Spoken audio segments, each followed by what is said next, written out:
Members of this House and their friends and their associates created a story in this country that a company owned by the people of Trinidad and Tobago violated American sanctions against Venezuela by our company selling fuel to Venezuela. That is the long and short of the allegation. Mr. Deputy Speaker, it has been demonstrated beyond any repudiation that that allegation has no basis in fact. Mr. Speaker, it has been shown that Paria has not done so. By irrefutable evidence put out in the public domain, whole-page ads in the newspapers, members of parliament on the government side responsible for Paria, we have demonstrated to the world, not that we are afraid of anybody, but that the fact is that Paria did not trade with Venezuela on that transaction. Paria's fuel documents went to Aruba, and those were properly made, Mr. Speaker. And they could say what they want, those are the facts. And with all the help up, down, and across, as we speak today, Mr. Deputy Speaker, nobody has been able to demonstrate an iota of evidence to show that what Paria has said in its defense is not true. So if it is not true, if the foundation of the lie is not true, how could the arboreal top of it be true? It reached quite by the Speaker now. Reached by the Speaker. No fuel was sold by Paria. Welcome back to Douglas Politics. I held up this for you all a few weeks ago. The fuel gate. Remind yourself now. Everybody studying COVID. Agree with this because trouble will come. Former Minister Christine Sahadio, did you endorse this? Did you agree with the information on this? Is this factual? Do you put your signature and your reputation on this? Mr. Reza Salim, I don't know who you are, but I'm asking you to. Reza Salim, did you endorse this thing here that is in the papers that Anil have here, turning yellow, it a little curl up and so on? But I tell all you, don't put on that, you know. Okay. And Mr. Eustace Nances, former mayor of Arima, my brother, do you agree with this thing written here? I ask you now. Start recording now. Because Trinidad and Tobago, I warned the Paria board not that they should not have printed this. And I asked members like Peter Clark, Eustace Nances, Christine Sahadio, and Reza Salim. I asked them, those people of good character on the Paria board, if they saw this, if they agreed with it, if they sanctioned it, if they endorsed it, and if they agreed with it. Because now trouble has come. So Alan Karim and you all get ready, please. I have some questions for the board of Paria. And I shall call their names again. Newman George, Chairman. Peter Clark. Eustace Nances, former Arima Mayor. Christine Sahadio. And Reza Salim. 1. Were any of you in the Diplomatic Center on Friday, the 27th of March, 2020? Did any of you meet with Venezuelan citizens in the Diplomatic Center that day, Friday, 27 March? If so, with whom did you meet? This is to the members of the board of Paria. Who invited you to the Diplomatic Center that day? You can't just show up in a Diplomatic Center just so. Was the invitation by letter, phone call, WhatsApp, email, or other? At the security desk, at the gate to enter, to drive into the Diplomatic Center, what was your stated and approved purpose? To gain access to the Diplomatic Center. Because you don't just get in the gate so. Your name had to be on a list for a specific purpose. What was that purpose? Did any of you meet or greet the Honorable Keith Christopher Rowley, Prime Minister of Trinidad and Tobago, on that Friday, 27 March 2020? Did any of you on the Paria board members meet with the Honorable Stuart Young, Minister of National Security and Minister in the Office of the Prime Minister on that fateful day? What is or what has been Paria's role in the war against COVID-19? Please provide, if any, all decisions made by way of minutes, board notes, etc., following discussions on Friday, March 27, 2020, about Paria's change in policy towards COVID-19 eradication. Regarding this press release here now, put out by you, the Board of Paria, on May 19, 2020, did all board members have sight of said release, give input, double-check its veracity, and endorse facts as proffered to the population of Trinidad and Tobago? Eustace Nancis, Peter Clark, Christine Sahadio, Riza Salim, did you all have sight of this, and did you all agree, endorse, and authorize it to be printed and disseminated to the people of Trinidad and Tobago? Oh, sorry. Newman George, you too, Chairman.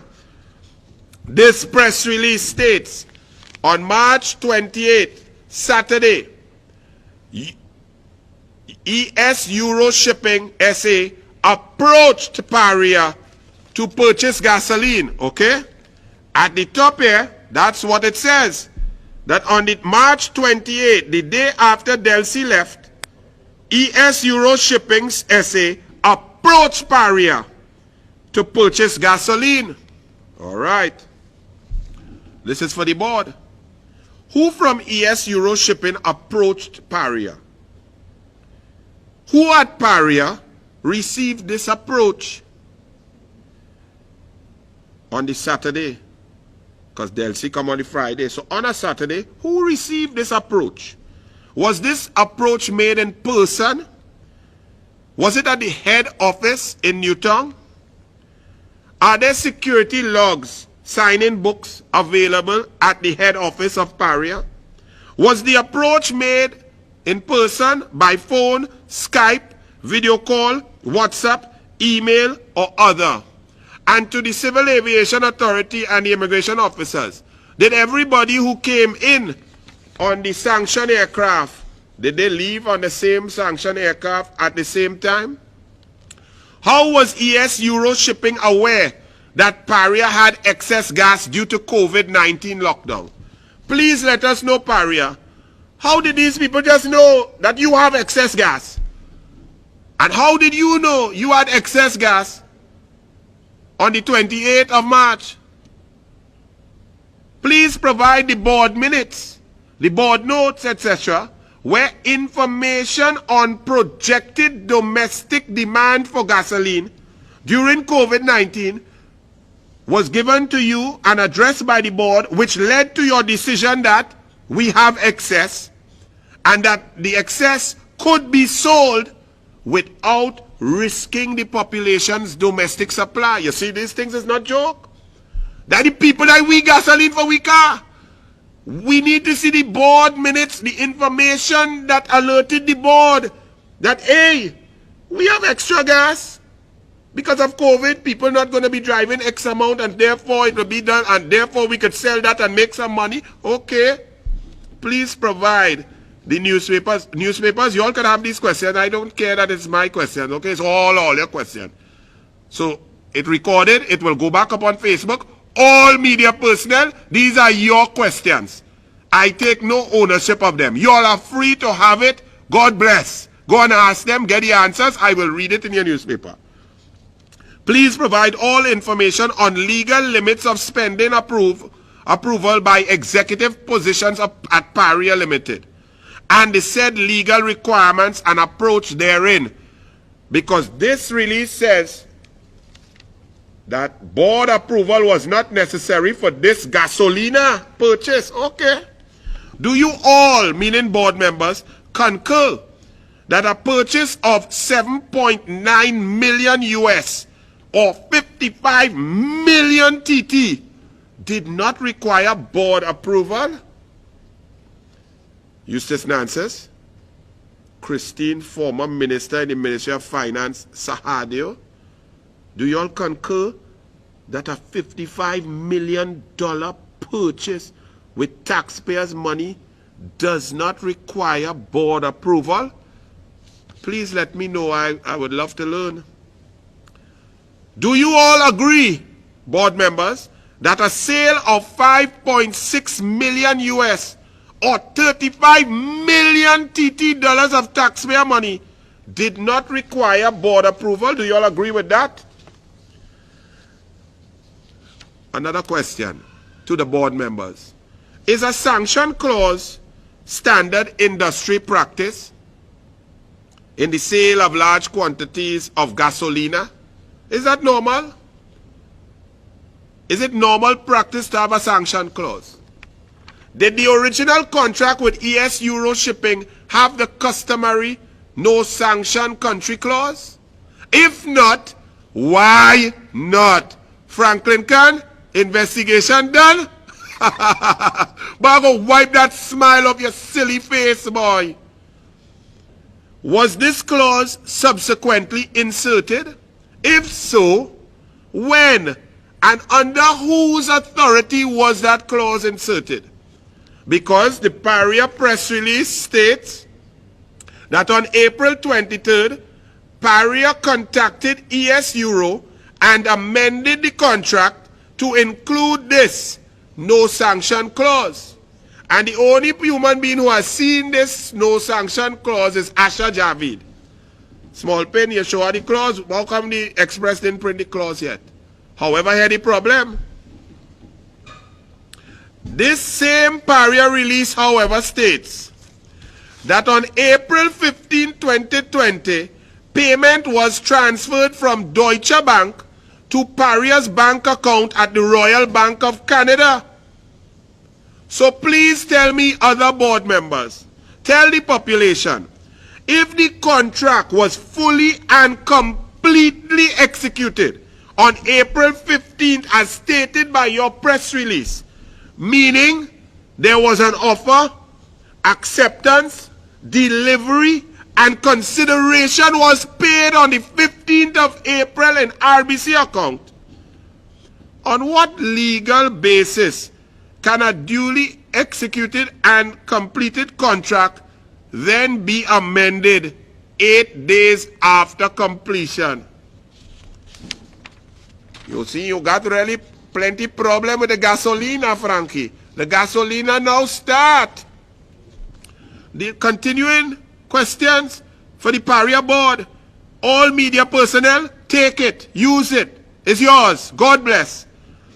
Was $5.623,692.93 US really, truthfully wired from Deutsche Bank account of ES Euro Shipping to Paria's RBC account on April 15, 2020? Did that really happen?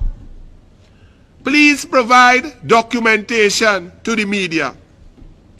While providing that paperwork, please provide the invoice of the 15th of April 2020 or before, thereabouts or before, to ES Euro Shipping with regards to this sale and wire transfer. Because remember, you're saying that, but the invoice I have from Paria, official invoice, is 12 days after this. So what they pay? Please explain why this Paria invoice that I have here, this one I don't want, or let's say Anil don't have, you know. Please explain why this Paria invoice that I hold here to ES Euro Shipping, why is this dated the 27th of April 2020? 6 days after the ship left on the 21st, and 12 days after your Paria press release states that taxpayers' money was in hand at RBC Bank. Has the $5,623,692.93 US, has it really been paid? If so, when, where, how, and by whom, into which Paria account? Still questions on the board. It done, Frankie? It ain't done, my brother. 200,000 barrels of gasolina were offloaded at Pointe-à-Pierre by Trafigura PTE on March 21st, 2020 from the vessel Manolates. Manolates. The Trafigura PTE invoice claims payment of $7,974,000 US and is dated April 6, 2020. Was that payment ever made? Was that payment ever received? And into what account was it deposited, Paria? It done? It ain't done. It ain't even start yet. By whom to whom? By transfer? By check? By cash? By gold? Or by barter? How was that paid? Please provide evidence, documents. Very easy once it was done. 200,000 barrels offloaded from Trafigura. 148,960 barrels sold to Rumperti and ES Euro Trading. Paria, where are the extra 51,040 barrels of gasolina? Where is it? You haven't mentioned it. Nowhere here. You didn't say anything. Because you bought it. We bought it. So where is it? And please provide documentation of where the people's assets are, where the people gasolina is, the extra 51,040. That might be easy for you all to do. Just show that it's still in a tank there and we could buy it. We could take it by NP or by Unipet or wherever. By calculations on Paria's invoice, compared to Trafigura's invoice, the taxpayers made a loss on this sale of approximately $497,626 US. Please account. Because are you saying that you had our gas there for us, domestic consumption, had you sold it to us, you would have made X amount of normal profit because you just charge we plenty, because you take away Kamla fuel subsidy 4 times and you laugh at we, you have money to make, but you sold it. Why? Not to make money? So my calculation shows a loss of $497,626 US. In the words of the great Patrick Mervyn Augustus Manning, where the money gone? We not finished yet, Paria board. All you thought is Franklin, can it done? Now start. So, those questions are for Paria Trading Company Limited. When I come back, I have questions for Ansel Roger. I have questions for Colmimbot. And I will alert the police, not the PNM police, the good normal police, who want to do their work, of where you have to go and how you have to do it, and where just, because it's plenty information. I'm going to zero all your in police, those who want to do their work. Those who are only looking for yellow, people in yellow, and they have a man washing car in yellow, just not tell them, watch out, you know. Police go come and hold you for using too much water. You know, Wassa say don't use too much water. So those are the questions of Paria. Chairman Newman George, not hearing you, my brother. Eustace Nances, former Arima mayor, businessman in Arima long time. Christine Sahadio. Peter Clark, boy, hear these names, hear these people of character. You all agree with this? I feel all you better leave Newman to answer your own question, eh? We coming back.